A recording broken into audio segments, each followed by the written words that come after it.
श्रोते हो, नमस्कार. आता आपण ऐकणार आहात पुणे जिल्ह्याचं वार्तापत्र.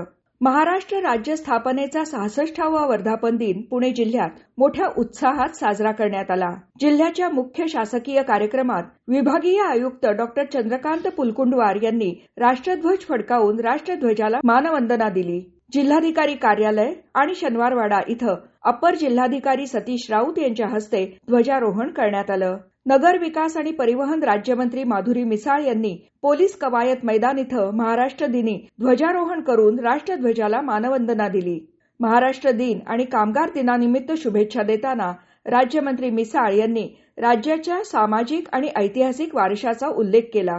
महात्मा ज्योतिबा फुले यांच्या 200व्या जयंतीनिमित्त तसंच संत गाडगे महाराज यांच्या 150व्या जयंती वर्ष आणि महाड चवदार तळे सत्याग्रहाच्या शताब्दी वर्षानिमित्त सामाजिक समता आणि समरसता वर्ष साजरं करण्यात येत असल्याचं मिसाळ यांनी सांगितलं. महाराष्ट्र ही केवळ भौगोलिक सीमा नसून विचारांची भूमी असल्याचं नमूद करत त्यांनी शौर्य, त्याग, समता आणि प्रगती या मूल्यांवर राज्याचा पाया अधिक भक्कम करण्याची गरज व्यक्त केली. देशाच्या सीमांवर कार्यरत सैनिकांप्रती त्यांनी कृतज्ञता व्यक्त केली. देशाच्या सर्वांगीण विकासासाठी महत्त्वपूर्ण ठरणाऱ्या जनगणना 2027 प्रक्रियेला सुरुवात झाली.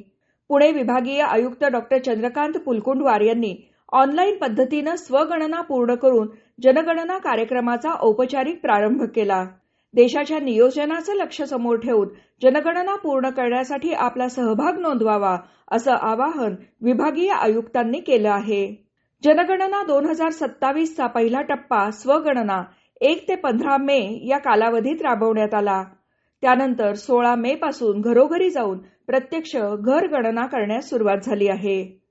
राज्यातल्या सर्व शासकीय कार्यालयांमध्ये सौर संयंत्र प्राधान्याने पूर्ण करावीत तसंच प्रलंबित सौर प्रकल्प जलद गतीनं पूर्ण करावेत. याशिवाय सामाजिक उत्तरदायित्व निधीद्वारे सौर प्रकल्प पूर्ण करण्यावर भर द्यावा असे निर्देश अपारंपरिक ऊर्जा मंत्री तथा महाऊर्जाचे अध्यक्ष अतुल सावे यांनी दिले. महाराष्ट्र ऊर्जा विकास अभिकरण म्हणजेच महाऊर्जाच्या नियामक मंडळाची 108वी तसंच 31वी वार्षिक सर्वसाधारण बैठक पुण्यात महाऊर्जा भवन इथं पार पडली.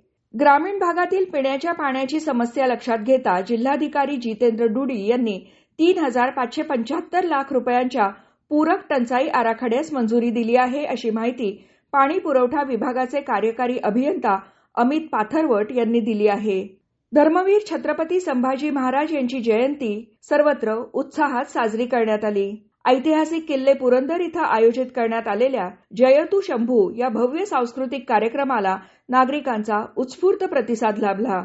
सांस्कृतिक कार्य विभाग तथा सांस्कृतिक कार्य संचालनालय महाराष्ट्र राज्य मुंबई यांच्या वतीनं आयोजित करण्यात आलेल्या या कार्यक्रमात छत्रपती संभाजी महाराजांच्या जीवन कार्यावर आधारित विविध सांस्कृतिक सादरीकरणांनी उपस्थितांना इतिहासाचा जाज्वल्य अनुभव दिला.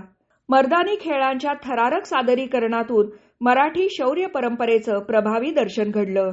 पुणे जिल्ह्याच्या सर्वांगीण विकासाला अधिक गती देण्यासाठी सन 2026-27 या आर्थिक वर्षात जिल्हा वार्षिक योजनेअंतर्गत 1,472 कोटी रुपयांची तरतूद करण्यात आली आहे. यात गतवर्षीच्या तुलनेत 93 कोटी रुपयांची वाढ करण्यात आली आहे. पायाभूत सुविधा, पर्यटन, आरोग्य, शिक्षण आणि ग्रामीण विकासाला चालना देणाऱ्या विविध महत्वाकांक्षी प्रकल्पांना यंदाच्या नियोजनात विशेष प्राधान्य देण्यात आलं आहे. विकासकामं गुणवत्तापूर्ण आणि निश्चित कालमर्यादेत पूर्ण करण्याच्या सूचना उपमुख्यमंत्री तथा पालकमंत्री सुनेत्रा पवार यांनी दिल्या. विभागीय आयुक्त कार्यालयात दूरदृश्य प्रणालीद्वारे झालेल्या जिल्हा नियोजन समितीच्या बैठकीत जिल्ह्याच्या विकासकामांचा सविस्तर आढावा पवार यांनी घेतला. भारतीय संगीत प्रसारक मंडळाच्या गांधर्व महाविद्यालयाचा 94वा वर्धापन दिन आणि आद्य गांधर्व महाविद्यालयाच्या 125व्या वर्धापन दिनाचं औचित्य साधून भारतरत्न लता मंगेशकर आणि पद्मविभूषण आशा भोसले यांना स्वरांजली या कार्यक्रमातून आदरांजली वाहण्यात आली. गांधर्व महाविद्यालयातर्फे केवळ वाद्यवादनातून स्वरांजली अर्पण करण्यात येणारा हा पहिलाच कार्यक्रम होता. हे होतं पुणे जिल्ह्याचं वार्तापत्र. आलेख आणि वाचन मेघना देशपांडे. हा कार्यक्रम आकाशवाणी पुणे केंद्राच्या प्रादेशिक वृत्त विभागाद्वारे सादर करण्यात आला.